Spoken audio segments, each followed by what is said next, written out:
Hello, everyone, and welcome to another edition of the Dentzel Domain on Red State Talk Radio. I am your host, Ed Dentzel. It's Friday.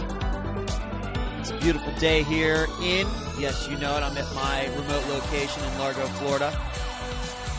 It's been beautiful here yesterday, today, although on Wednesday, man, we just got hammered. Finally got hammered with some rain. But I'm up here watching my brother and his wife's house while they are in Ireland for 2 weeks. And I am in charge of watching their big puppy. His name is Kobe, not named after the basketball player, by the way. It's K-O-B-I-E. I do not know, frankly, how they gave him that name, but they've assured me that it is not from the basketball player. Kobe's between 90 and 95 pounds. Yes, he's a little big, and he's a very unique look to him. If you were to see him lying out in the yard behind my brother's house in the grass, you'd almost think, if you didn't see his face, you'd almost think that he was a big cat, maybe like a small leopard, but he's all one color. He's all like this blonde, very blonde color that would usually be thought of as being like a lion, what the color of a lion might be with the mane. He looks like a tiger without the mane, or a lion without the mane. That's what he looks like. But he's 90, 95 pounds, and I know a lion is a huge animal, much bigger than Kobe is. But he's part a Rottweiler, part Labrador Retriever. He's a complete mongrel. He's 10 years old, but he's in fantastic condition. You know, the bigger the dog, the shorter the lifespan. But at 10 years old, Kobe is in really good condition. And he's a great guard dog. He's not much of I would say, a people person necessarily. He likes other dogs, but he likes to kind of stick to himself and lie around. And he's not much of a cuddler. But he and I have a good time here, and I just let him basically do what he wants. He can go inside, outside, whatever he wants to do. But that's why I am up here, to make sure that he gets taken care of. And I'm part of his pack now, so when he sees me, I come up here.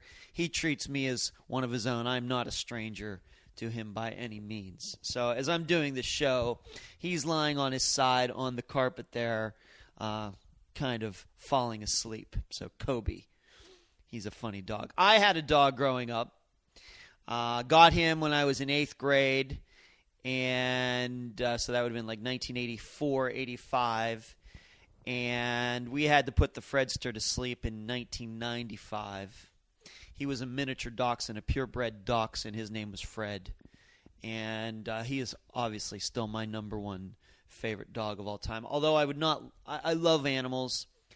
Not sure that I'm equipped to take care of one any more than I do taking care of Kobe. I don't want to have to walk the dog and pick up its poop and all that stuff.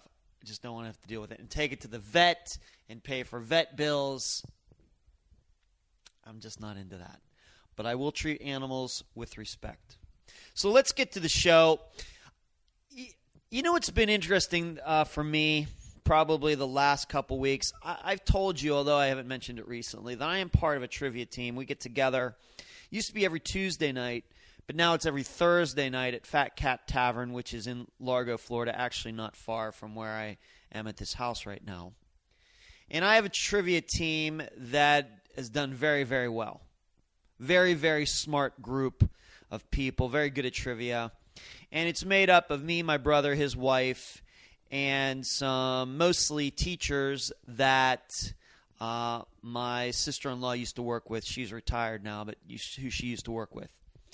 And as you can imagine, they are much less conservative than I am. And politics does come up once in a while. I keep my mouth shut. I'm not sure if they know I do the show or not. I don't mention it. I have no idea.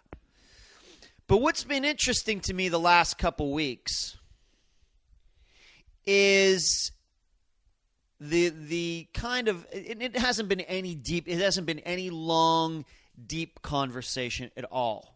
I don't want to give that impression. But it's interesting that within the last couple weeks, here and there, this prospect of a Hillary versus Donald Trump race has popped up. And in those cases, it's been interesting to see these teachers.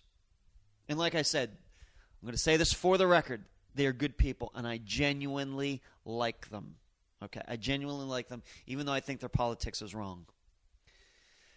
They sound about as thrilled about a Hillary versus Donald Trump contest as conservatives do about a Hillary and Donald Trump contest. Now, I think that these people are eventually going to come around. Don't get me wrong. I think that by the time November rolls around, they're going to go in and pull the lever, push the button, fill in the blank for Hillary Clinton. And they are much more likely to do that than me going in and voting for Donald Trump, because I told you I'm not going to do that.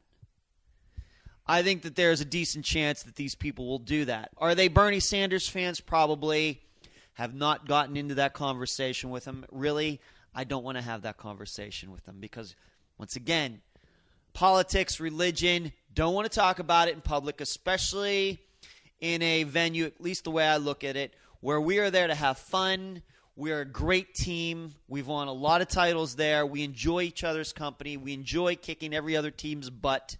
We love that these other teams think that we're cheating, which we've never cheated once. We love all of that. So we have this bonding. We bond very well together. So there's no reason to get into any political conversations. None. Not a reason. But if they want to bring it up, they all work together. I'm kind of the outsider. What are you going to do? So it's been interesting to me that they are so forthright about that. In fact, the comment that was made yesterday was that can you believe that we're going to have to vote for one of these two jokers? And they explicitly mean, of course they think that about Donald Trump, but to call Hillary Clinton a joker, for it to come out of a person's mouth who I know isn't conservative, maybe they voted Republican in the past. I really don't know, but to that point is something. Because you got to remember something. It's easy for us as Republicans and conservatives to call her that because of what? Because of Benghazi, because of the email scandal, because of the Clinton Foundation. And, of course, if you want to go way back, we could go back even to her first jumping in with both feet into socialized medicine in 1993. Remember Hillary Care? It's so funny how quickly we forget about that. And all those things that went on with Whitewater and everything else. But those are all incidents, episodes, scandals that we as Republicans, conservatives continue to believe. So so when I start thinking about that, I start thinking, what is it really about Hillary Clinton that would have some school teachers in Florida calling Hillary Clinton a joker and to make fun of her just in casual conversation? That's something. Maybe I need to flip this around to give you maybe the mirror image of that. Imagine in, let's pick a year, 1998, 99, 1999. Do you think that any Republicans out there would have been making fun of George W. Bush? Now, I know eventually many did because of what happened president mainly in those last few years. But before he was even president, he'd just been governor of Texas. Would any of prominent, regular Republicans said that about him? I don't think so. I'm not going to say. I mean, there's a lot of people who hate the Bushes. Even before George W. Bush was president, a lot of people have, disliked them for various reasons. Some good reasons, some bad reasons. But I don't think that you would have seen too many Republicans saying that, despite him being a prominent figure, governor of Texas. Just like Hillary Clinton has been a prominent figure, senator from New York, secretary of state. Is it because is it kind of the same thing on their side that they look at her as being part of their own quote-unquote establishment? I mean, she was Secretary of State. Here's what I know. I've never heard any of these people, once again, they are friends of mine, I've never heard them say one bad thing about Barack Obama. Not one bad thing. Not saying they don't think that. It's just they aren't very explicit about it. They don't bring it up if they do think that way.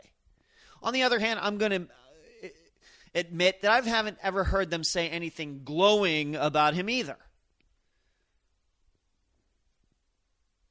However, I should note, politics does not come up much when we get together.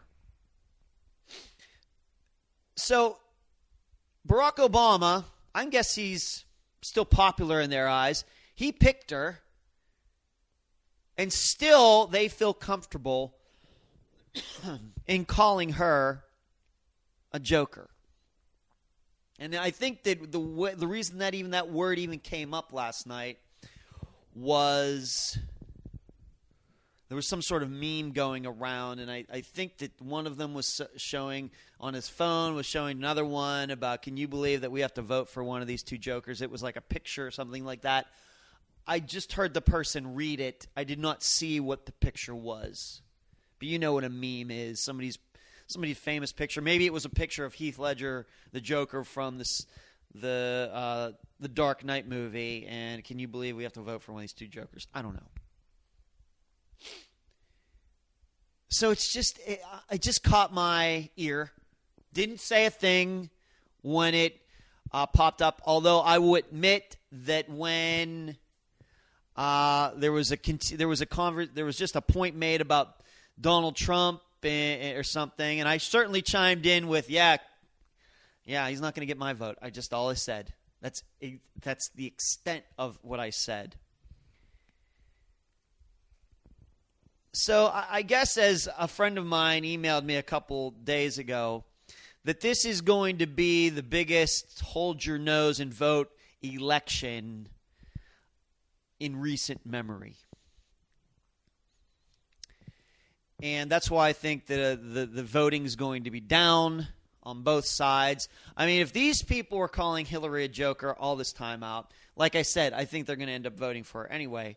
You have to believe that there are a lot of other people out there on the Democrat side that are going to do the same. But, I think there's also this going on. And I'm not saying this is going on with my friends, technically. But she's just not socialist enough for them. She's just not going to hammer the rich enough for them. And I guess that just shows you how, and because that's why Bernie Sanders is even existing, even though I think he's faking it regarding all this.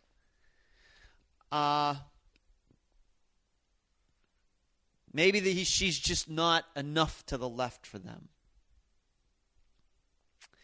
But the problem we have, the big difference I see between them not liking Hillary and us not liking Donald Trump is that there was a point, I'm sure, in the last 20 years where they did like her. When Bill Clinton was president, I bet some of these people loved her. These people who now don't like her and are voting for Bernie Sanders, when she was First Lady, I bet they loved Bill Clinton. I bet they loved Hillary Clinton.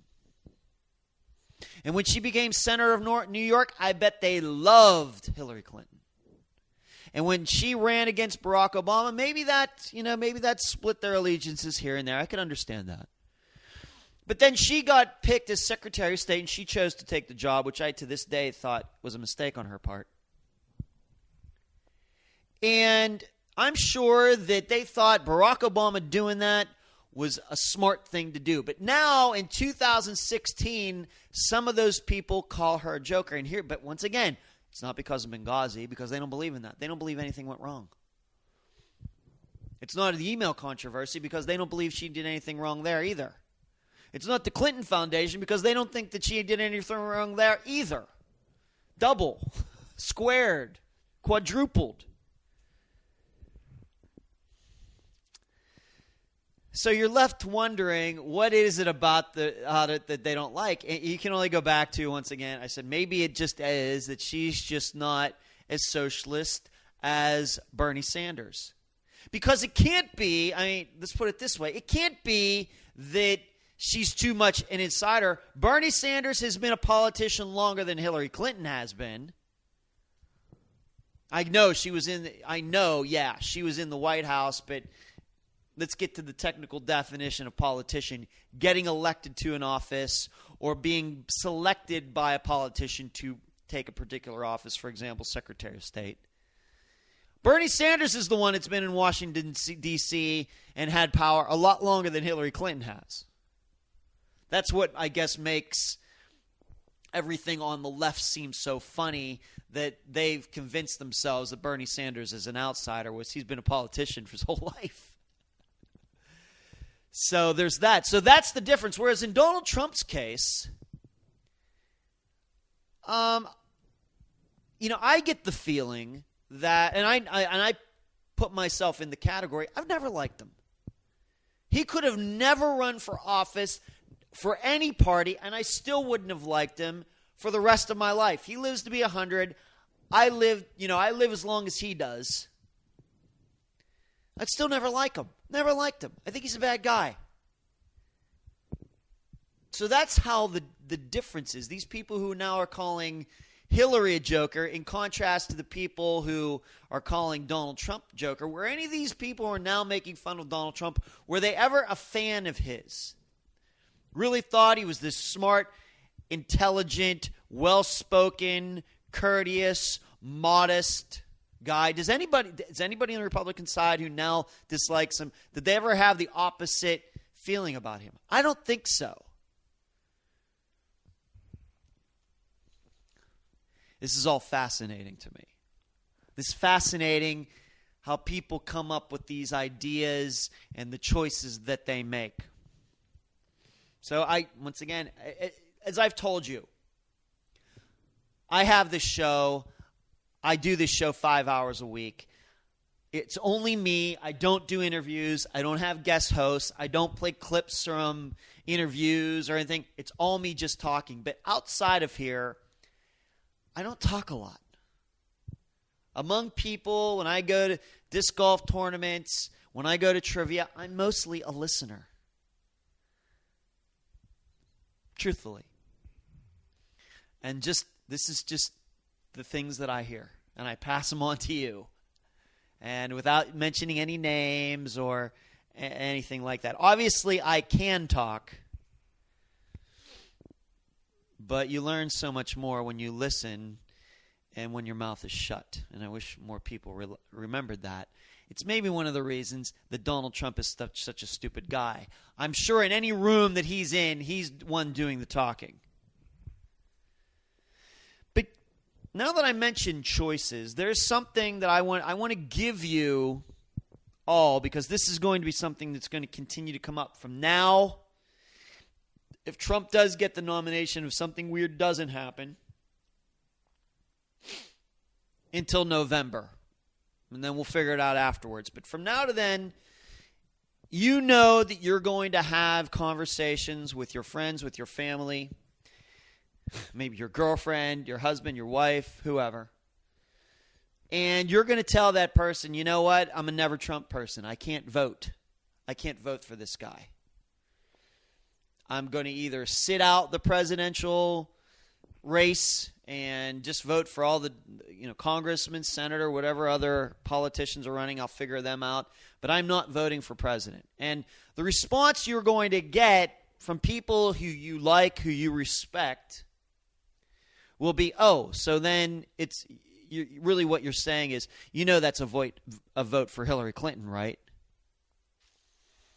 I want to give you a little bit of a tool to use in this,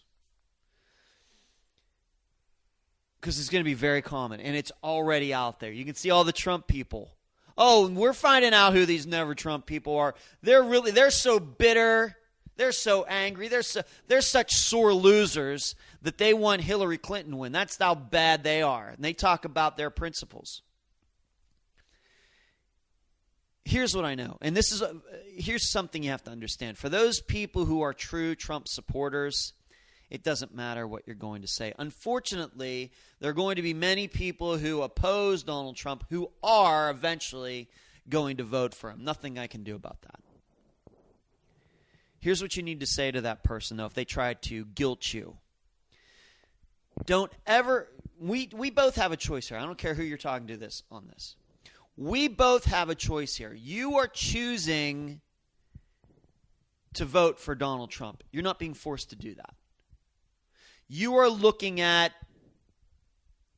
this and saying that you have all of these choices in life. You don't have to go vote. You could vote for the Socialist Party, the Constitution Party, the Libertarian Party, the Democrat Party, the Republican Party, all of this. And out of all of that, you are choosing to vote for Donald Trump. Just remember that.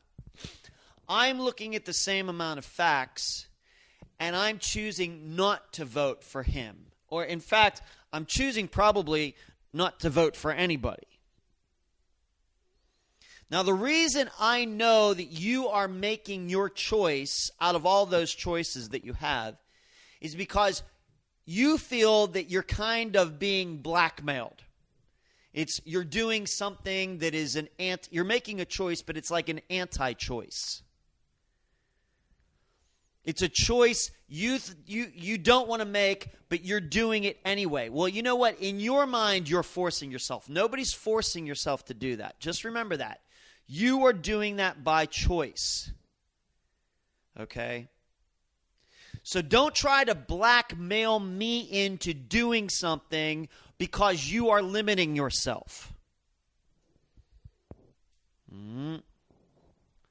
I'm the one who sees that there are a whole host of options, and I'm the one that's trying to vote according to my principles, which is supposed to be what we're doing. You're voting for Donald Trump to oppose somebody, which means you are picking the lesser of two evils. I know you're not a Trump in the Trump cult, but you are a Ted Cruz supporter or a Marco Rubio supporter or John Kasich supporter where they're not in it anymore. And because of that, and you're so fearful of Hillary Clinton that you know that you're picking the lesser of two evils. Don't drag me into that. You and I are both going to make two choices, but they are not equal. Just because they're both choices, you to vote for Donald Trump, me to not vote at all, does not make them equal. You are voting against somebody. I'm voting with my principles. And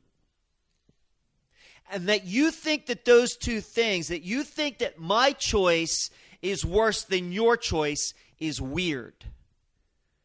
Because you readily admit that you're voting for the lesser of two evils, which means you're voting for evil. Are you saying that my principles are weird and evil, worse than yours? I just want to know. Is that what you really think about me?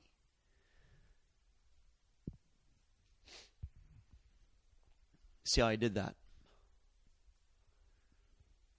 Now, like I said, this isn't going to work for the Trump cult people.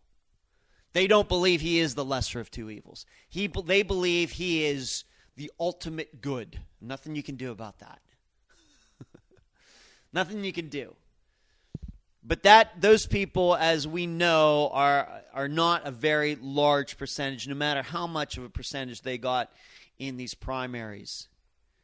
Whereas a majority of the people in the end who are going to vote for Donald Trump are doing so because they are going to pick, they're so fearful of Hillary Clinton, and they despise Donald Trump as well, but they feel that they have to vote against Hillary Clinton, so they're picking the lesser of two evils. However, they're going to try to convince us, because we don't want to vote for anybody because we see it all as evil, as we are the bad guys.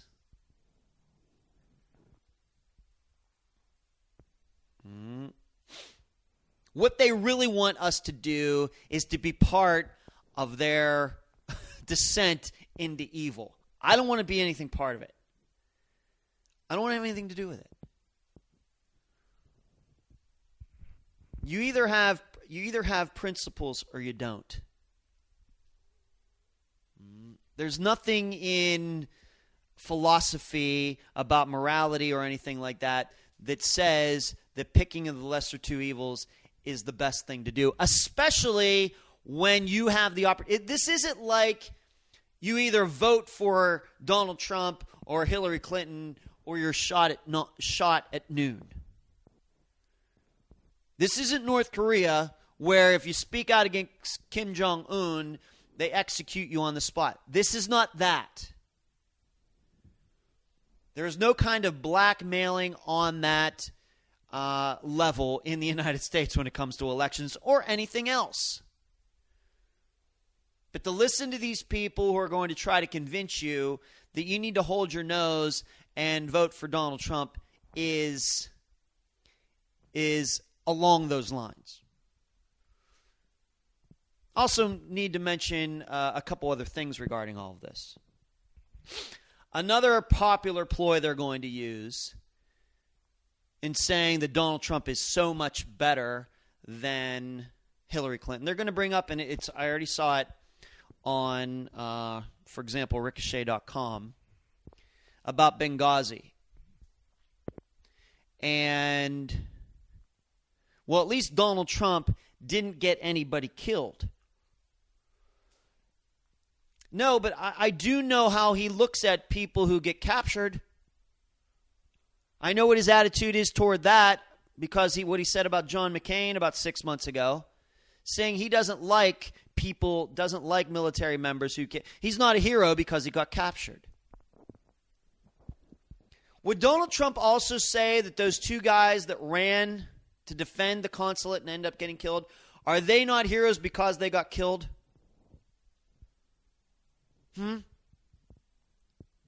Once again, those are Donald Trump. I'm just extrapolating from what he said about John McCain. You're not a hero if you get captured. I guess you're not a hero if you get killed either.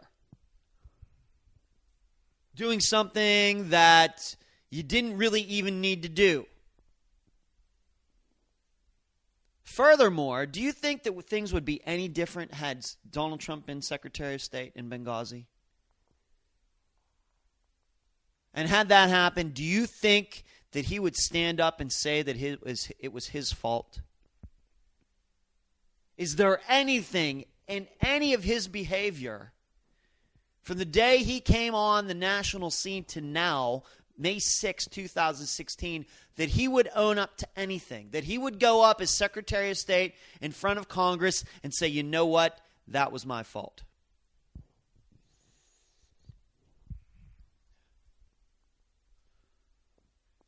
Anything.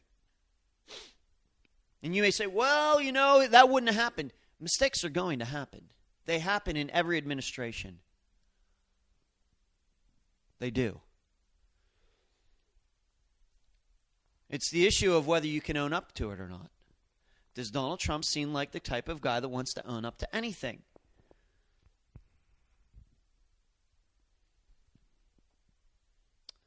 So, regarding Hillary Clinton, yeah, she shirked her duties as Secretary of State.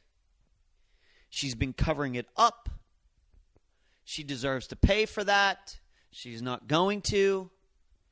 But the problem I have is that there's nothing that I see in Donald Trump that his behavior, his capabilities are any different than hers.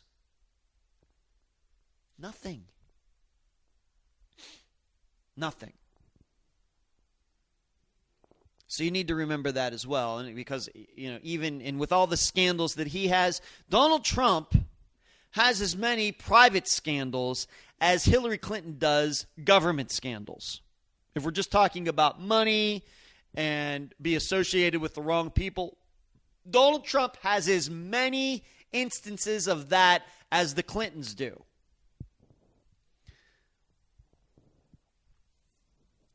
So what's to say that he can't go the Benghazi direction as well? Once again, for all of you people who say that he's so much better than she is.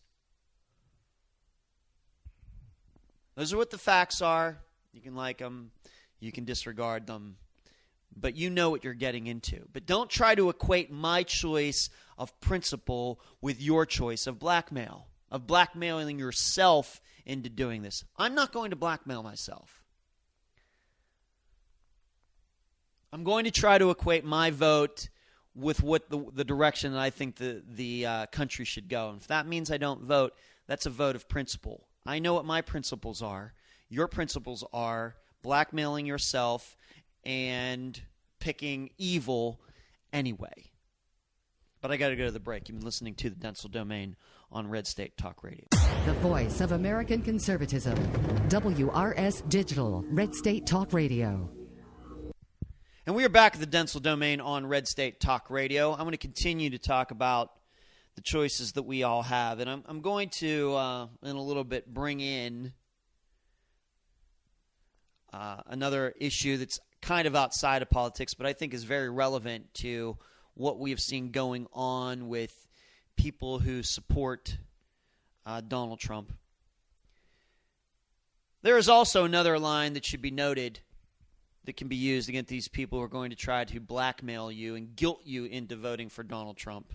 Once again, those people who supported somebody else and are now saying, well, we have to vote for Donald Trump. He's a Republican candidate and all that. They're going to say, well, it's a vote for Hillary Clinton if you don't vote for Donald Trump. And to which I say, yeah, and you're going to vote for Donald Trump. If you think that one is better than the other, then you're just not paying attention.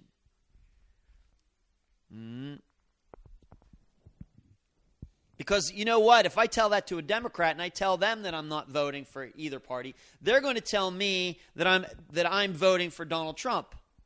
So my same action, it's funny how two different people can view my action in different ways. So you know what it must be? Maybe it's neither.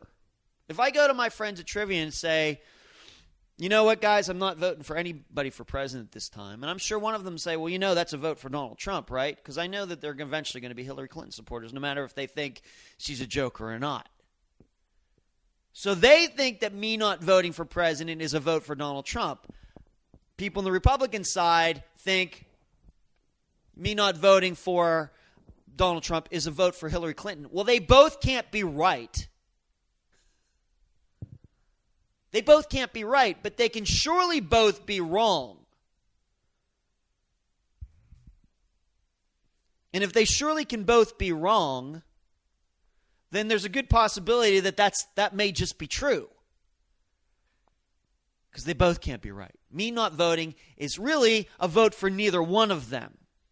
But they both have their agendas. And they can't cede by that. What they think is logic is just their agenda. And once again, these are people, at least on the Republican side, who are being brought to their decision through fear. And I don't want to have anything to do with it. Now, this is appropriate. This next topic is appropriate because you can see how good people can be perverted. Did you see this article? And it's everywhere now. About Joe Paterno. Just when you thought this whole Jerry Sandusky, Joe Paterno, Penn State, sexual, rape of children, sexual molestation, just when you thought that it was all on the back burner. I know that there's supposed to be some cases that are coming up against some Pennsylvania officials. We don't know what's going to go on there. Just when you thought that was all done, another story pops up from 1976. I'm 45 years old. I was 6 years old, 5 years old when this first allegation. And it came up, it was just something that was glossed over, something that, all the paperwork that's involved with this case, somebody just happened upon that. That some child came forward, and Joe Paterno himself was aware that in 1976, way back then, Jerry Sandusky, there was an allegation against Jerry Sandusky that he had molested some child in his care.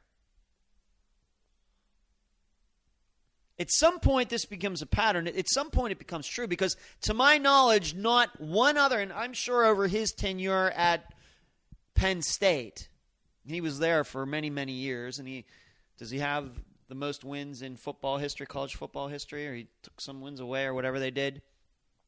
He had a lot of assistants. assistant coaches, offensive coordinators, defensive coordinators. How many different ones did he have? Probably 20? Not one of those other guys, to my knowledge, has been accused of molesting any children. To my knowledge. Only one has. So this isn't something the kids in the state college area were prone to do. Just pick out an assistant football coach in Penn State and say, yeah, that guy molested me. No, only one name has come up. And that's Jerry Sandusky's. However, we know, and this goes back to when all these allegations, I guess, finally became public. I mean, the allegations have been out there for a long time, and I'm sure some of those insiders in the Attorney General's office and elsewhere knew about this stuff regarding Jerry Sandusky, putting together the case against him. But for the public, this is somewhat new within the last 7 years, let's say. Maybe it's been longer than that now. But you know, when it finally did get out, how many Penn State fans, how many ditched their university?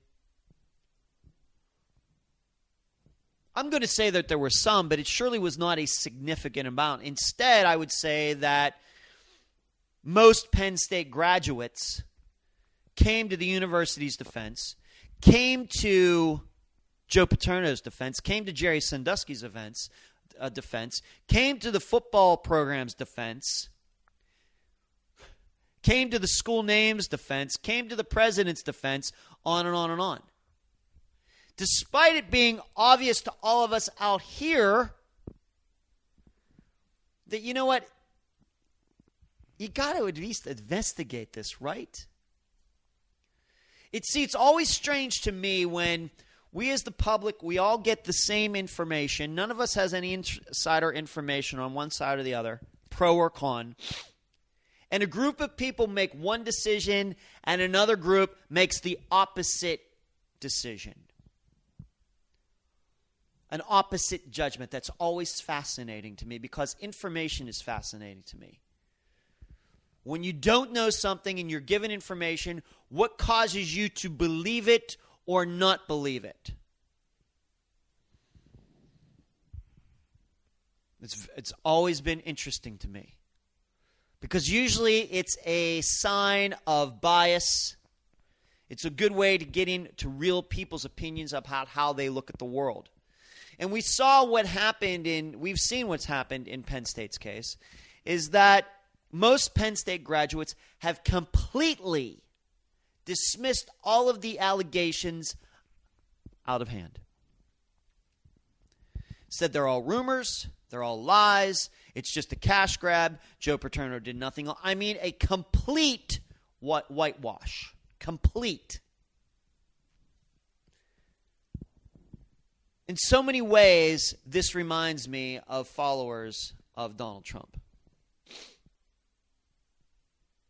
That they continue to go along with it. There is nothing that he or his Katrina Pearson or Roger Stone, there is nothing that they can say that turns these people off.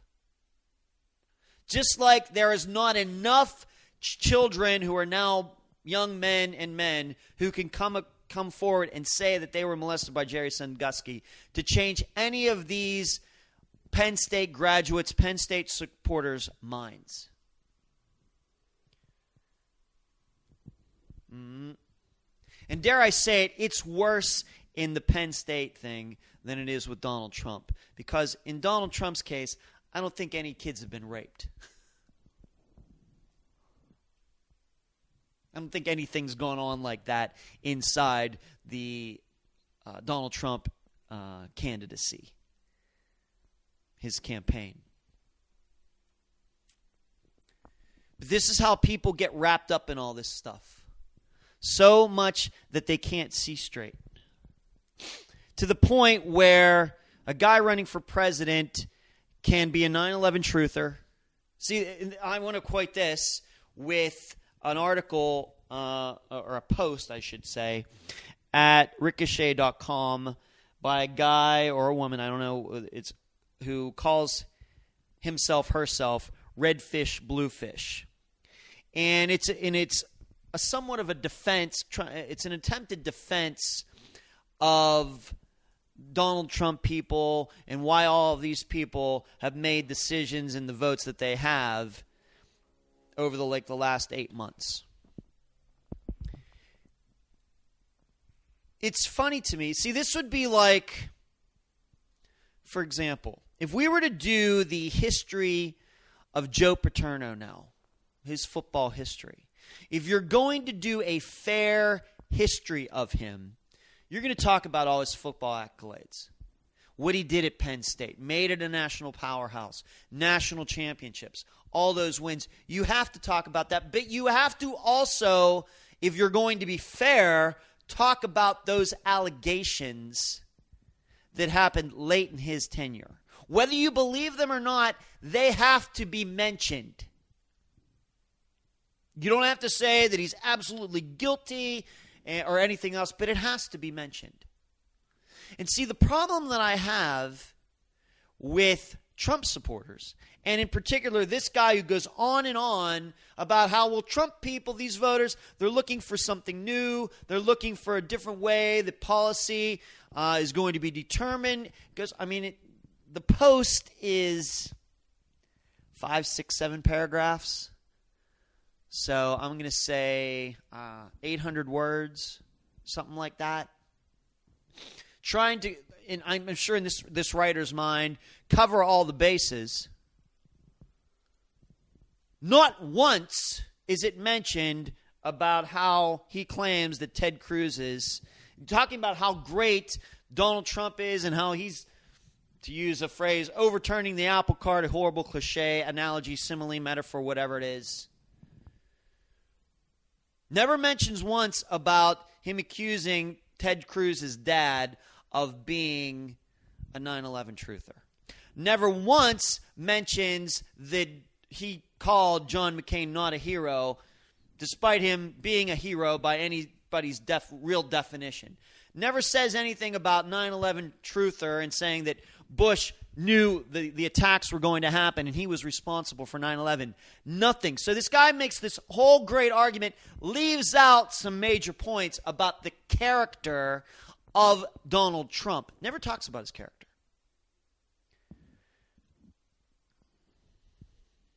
See, that makes me suspicious when I see people do that. What they try to present as a very moral defense, and they leave out some huge facts.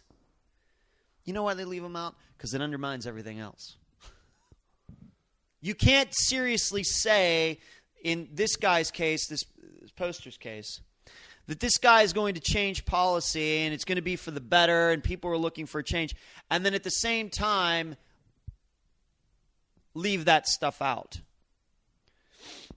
If you're objective, you just leave it in there. You can choose to believe that for yourself. That he doesn't want to even mention it makes me suspicious. How you think you could get better policy decisions and put America first from a guy who believes in any of that is bizarre to me.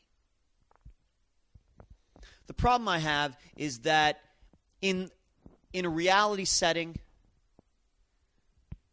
if we were talking about somebody else, for these Trump supporters, if we were talking about another man or woman, it wouldn't even have to be a politician. And we were saying all these good things about that person. And if there were some strange things that went on with this, once again, maybe it was some Hollywood actress or something, some weird things, those things would be brought up and they would all be treated as fact. But because it's Donald Trump, that stuff doesn't matter. Stuff doesn't matter. Doesn't matter that his spokeswoman, Katrina Pearson, seems to be nothing but a political prostitute. Jumping from the Barack Obama campaign to the Ted Cruz campaign to Donald Trump's campaign, who knows where her loyalties lie? probably, you know where her loyalties are? With Katrina Pearson. With the advancement of Katrina Pearson. Well, in that, she and Donald Trump would seem to have a lot in common. In that he just wants to improve himself. I'm not so sure the United States. Roger Stone, Corey Lewandowski, Donald Trump picking some George Soros guy as his campaign chairman. None of that stuff matters. But it's not, none of that is mentioned in this Ricochet. And I love Ricochet.com. And I know the guys who run it. I've met them. I've eaten with them in Jamaica. I walked through, I had long conversations with all of them back 4 years ago. Almost 4 years ago. Good guys, all of them. But this post is a disgrace. It's posting there is a disgrace. It's a complete whitewash. But that's what you're going to see. And once again, going back to those of us who are going to choose to not vote for either Hillary Clinton or Donald Trump, it's going to be stuff like this article that they're going to use to change your mind. Well, he's going to Washington, D.C. to just change how policy is made. Everybody's a little too comfortable. He's going to get in there and rough things up. Going to turn some tables over and throw some chairs. Really? Should I be happy about that coming from a guy who says that George W. Bush was responsible for 9/11? Did you believe that George Bush was responsible for 9/11 before Donald Trump said it?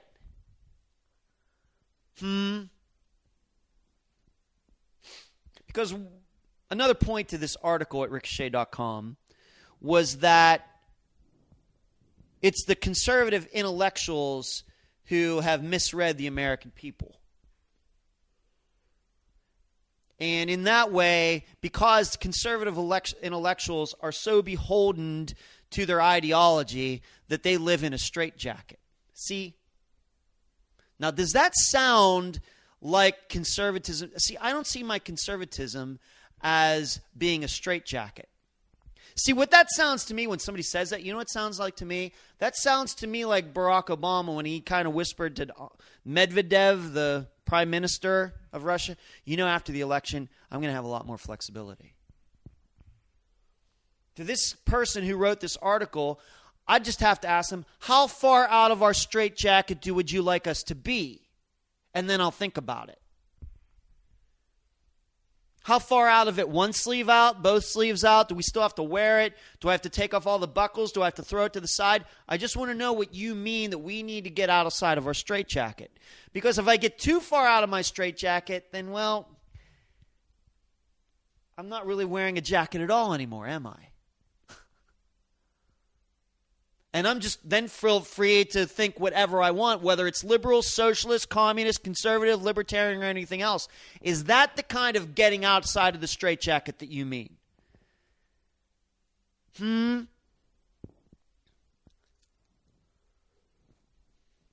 See, when you're saying that, what you're saying is that you really want somebody, a leader with no principles. What you see as a straitjacket, I see as guide rails.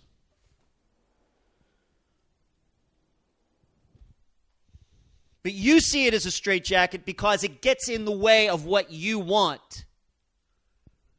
I see it as a guide rails because I know what reality is.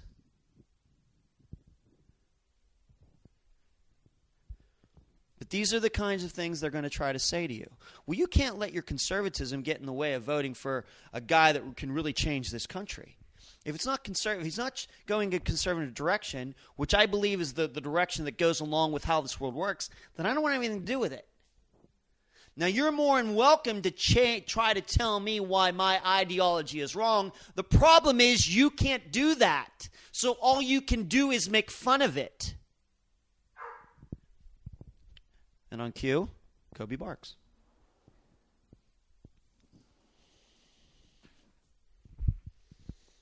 I wonder if Kobe just gets he's a dog. He's probably standing there. Ed, why are you walking around here and talking to nobody? You aren't talking to me, and there's no other humans here. Who are you talking to? Just wonder if dogs think like that. See, even in the midst of a really good rant here, I can kind of break it up, be a little funny. But I want you to know I take it deadly serious. But I'm preparing you, to get back to the topic, I'm preparing you for all this, people. That these people are going to work on you from now until November. And you're going to have to be tough, not because we want to be obstinate and stubborn or anything like that, because nobody gets any credit that way. You have to be able to explain yourself in a principled way. And you have to, at the same time, show why they are wrong. I would not get into any... They're going to do what they're going to do. I would not get into any long arguments with any of these people. With the cult-like supporters or those people who are just kind of shrugging their shoulders and say, well, I guess I just got to do what I got to do. The funny part about this, both with the cult supporters of Donald Trump and these other people, it's funny how this is kind of flipped. Because it seems to me that at one time they were the ones who said that we shouldn't be limited to voting for a party. Both, the Trump people strike me as the kind of people who say, well, there's the Democrats and Republicans, there's not a dime's worth of difference between them. We know those people. That's what it seems like to me. But now they're saying, hey, you got to vote for the party, man. The problem is what we're seeing here. How do I put this? You have to be very aware of this as well. And this is what makes it so dangerous. That kind of thinking is in all of us at some point or another. This kind of behavior that the Trump support, the cult followers, and those people who are going to vote for Donald Trump just because, and going outside their principles, that is within all of us. It's one of the 7 deadly sins. I'm not sure right at this second if I had the list of the 7. Vanity, maybe? Pride, same thing. Avarice, gluttony, it's one of them. And we have all of those inside us. If we do not learn to control them, or when they come out, to identify them and know how to, kind of put them back inside, this is what happens. This is what happens. Because it's happening in politics, it's happening in our personal lives, it's happening in our hobbies, it's happening in our jobs, and it's all a killer.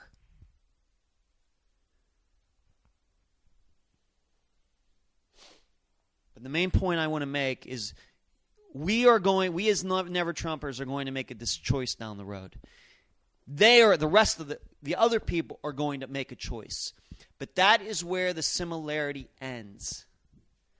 They're doing theirs because they're blinded or they feel blackmailed. We feel neither. We are not blinded. We are not going to be blackmailed. We have a certain set of standards, and you know what? The reason they want to make fun of us and try to guilt us is because we can stick to our standards better than they can.